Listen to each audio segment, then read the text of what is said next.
this is part one of the text notes for the selections on Anne Bradstreet that you were to read. And I have already linked my text notes to the modules so that you can have those. We're going to start with the prologue.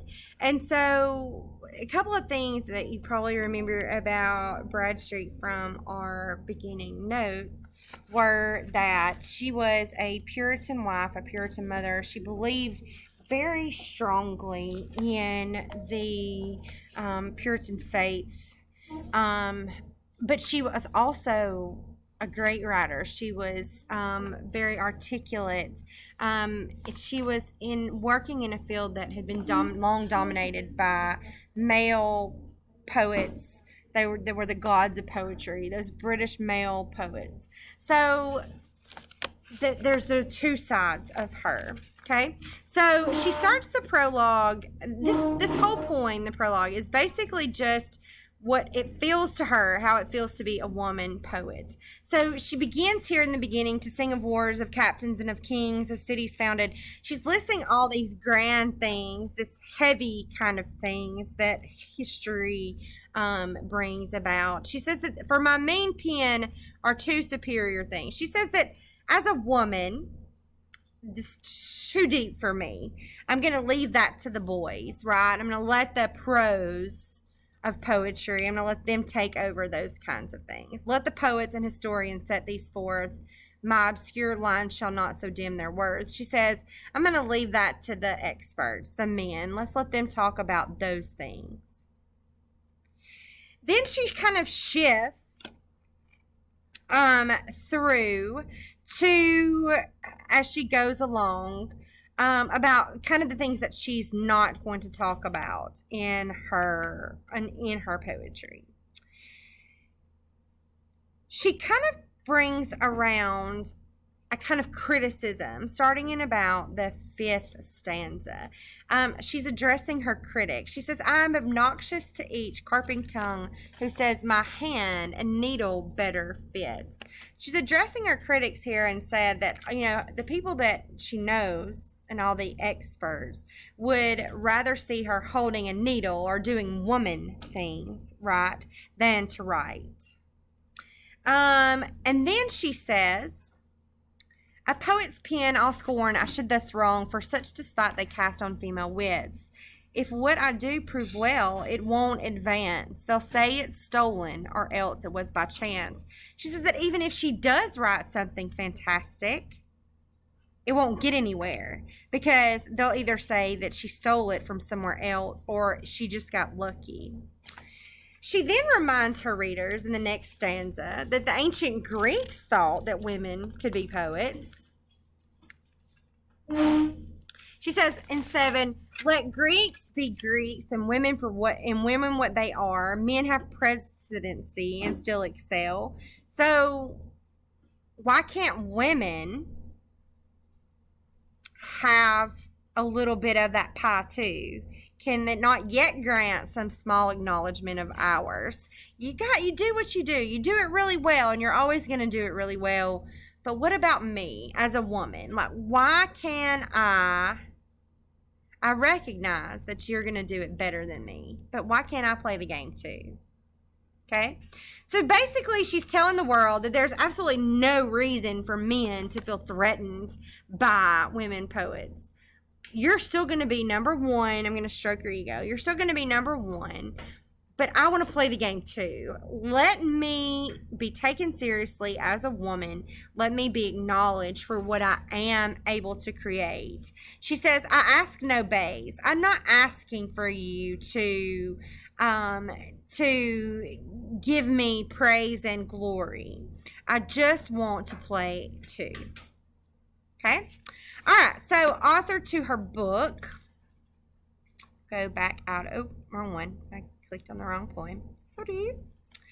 An author to her book. So I told you in our initial in our initial lecture, that her work was stolen without her permission and published without her permission from her brother-in-law, who took it with him to England and had it published while without her knowledge. And this is really kind of like her thoughts on that whole situation, on having her work stolen from her, having it published before she was ready to let it be seen. Okay. Something interesting about this poem is that it's written in heroic couplets. And that means that every two lines rhyme together. And then every line is written in iambic pentameter. That means that there are 10 syllables per line, 2 syllable pairs, stressed and unstressed. Or unstressed stressed. Did I say that wrong? Unstressed stressed. Yeah, unstressed stressed. I'm sorry. So thou ill-formed offspring of my feeble brain. That's iambic pentameter, 2 syllables per pair, 10 syllables per line, unstressed stressed, and then they rhyme in couples, in pairs of 2. So we call that heroic couplets. The poem itself is an extended metaphor. Basically, what she is comparing is her book, the book that she lost, to a child, her own child, an offspring that has been kidnapped from her. Okay? So she says, thou ill-formed offspring of my feeble brain, who after birth didst by my side remain, till snatched from thence by friends less wise than true, who made thee abroad exposed to public view. Snatched as in kidnapped, published without her consent. The child had been taken away from her and exposed to public view. It says, made thee in rags, halting to the press to trudge, where errors were not lessened, all may judge. At thy return my blushing was not small, my rambling brat in print should mother call. So it was sent to the publisher before it was ready. She says it went in rags. And when I saw it again, when I saw my finished work, my child again, I was so embarrassed. I'm so embarrassed of my rambling brat, she says. She says, I cast thee by as one unfit for light. Thy visage was so irksome in my sight. I didn't want people to read that yet. I wasn't ready for that. Okay? But she says, yet being mine own, at length affection would thy blemishes amend, if so I could. I washed thy face, but more defects I saw. So just like this book, it's full of errors, just like when we have a child and they have wayward ways, we lovingly try to put them on the right path. We wash their face. We dress them in clothes. We kiss their boo-boos to make them better, but we correct them mildly as they grow along to be an adult. And that's exactly what she does. She takes the book and she's trying to polish it and correct the blemishes, just like a parent would do with lovingly raising a child. But she only succeeds in making it worse. She says, I washed thy face, but more defects I saw. And rubbing off a spot still made a flaw. I stretched thy joints to make thee even feet. Feet here being those foot per line. Her, when she tried to fix it and polish it up, she made it uneven, the meter uneven. In better dress to trim thee was in my mind, but naught save homespun cloth I in the house I find. So she says, as much as I tried to make it better, I only succeeded in making it worse. What she hopes for this first book of poetry is that it's going to remain obscure. She says, in this array, in this presentation, mongst vulgars mayest thou roam, in critics' hands beware thou dost not come, and take thy way where thou art yet art not known. If for thy father ask, say thou hadst none, and for their mother, she alas is poor, which calls her thus to send thee out the door. Deny who made you, if you do fall into the wrong hands. Stay among the common people and stay out of the critics' hands, and then deny, that I'm the one that ever wrote you. It's a little bit of false modesty, though, because if you're reading that, it's perfect in terms of following the pattern that she set out to do, the iambic pentameter, the rhyming couplets, those heroic couplets. It's a hard form to write in. So maybe the fact that she was this good Puritan wife and mother, she felt that she should downplay her ability and kind of like a false modesty here. Perhaps she felt like she needed to downplay her ability to the gods of poetry, the men in the field. Hey, it's not work. It's not perfect. It's not ready to be published. Please have mercy on me, critics. But they don't seem like they stand for my feeble mind. Okay? All right. We have On My Dear Grandchild Simon Bradstreet next. And y'all, these poems, there are three other ones. They're elegies. And so basically, by the age of 57, Bradstreet had already suffered the death of 3 of her grandchildren in 4 years. Okay, so she writes these elegies. She wrote an elegy for each one of the ones that passed. And this is the last one, Simon Bradstreet. This is the last one of those elegies. And to me, this is by far the most powerful one. And you see, it's very short. It's a poem of mourning. But within this poem, her emotions are extremely on the surface. So, as a Puritan, of course, she would have believed that the good Lord giveth and the good Lord taketh away, and that everything happens for a reason and there's a purpose for everything under heaven. But we can feel how sad she is, and within that, we can feel almost as if she's struggling to understand God's plan for her.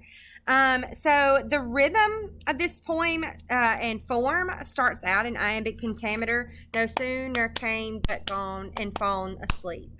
Is iambic pentameter, but so it feels like a cage, and we see that because after the second line, she breaks out of that pattern. She is no longer talking in iambic pentameter. That next line has 12 syllables, so on and so forth. So it starts off and it's just too restrictive for her. It's like a cage, and she's angry and she's grieving, and it's bubbling out of the poem itself.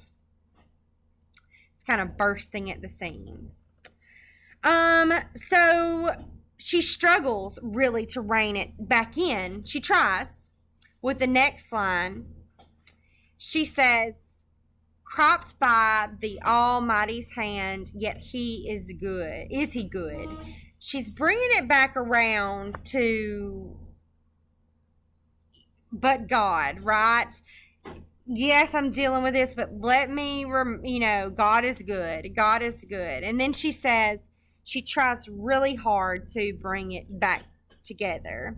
With dreadful awe before him, let's be mute. Such was his will, but why, let's not dispute. With humble hearts and mouths put in the dust, let's say he's merciful as well as just. He will return and make up all our losses and smile again after our bitter crosses. Go, pretty babe, go rest with sisters twain. Among the blessed and endless joys remain. So the struggle is real there for her to not question what's happening. And, she dealt with a lot of these kinds of hardships throughout the entire time that she was there in the Americas. The loss of the children, the harsh winters. She was sick herself, like she was sick for a long time, lifelong sickness. So you have to guess that she's starting to question whether or not God is even with them anymore. Is God really doing this to punish me? I'm living this life, this good life. Why am I continuing to be punished?